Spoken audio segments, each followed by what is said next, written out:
Refillable cup, coffee grounds to the top of the mesh.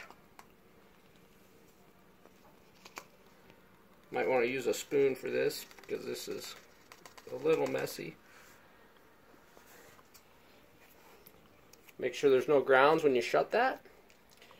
And then when you drop this in, you have to line up the holes. So arrow at the top or the bottom.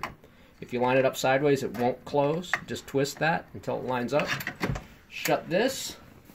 Choose your mug size, or that also works for your coffee strength. So I have the medium-sized mug, but if I want a really strong cup of coffee, I'll choose the smallest one. I'm going to go ahead and hit the medium. If those lights are on but not blinking, you have to open it and shut it, and then it'll go back to blinking. If it stops, it will tell you that you need to add water.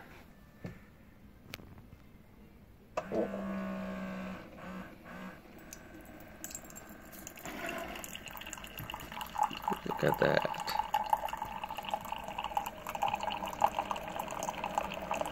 When you're done, please clean out your mug.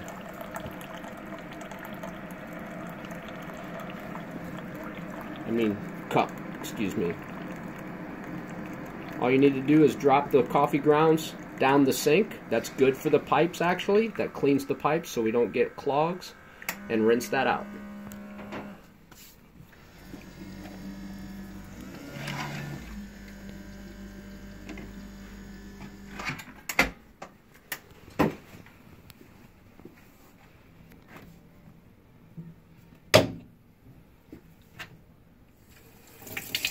Go ahead and rinse the grounds right down the sink.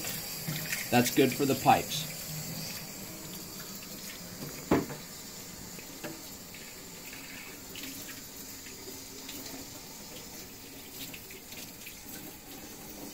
That's it. Cool. And leave it here. Okay. We just did a tutorial on GroupMe. Nice.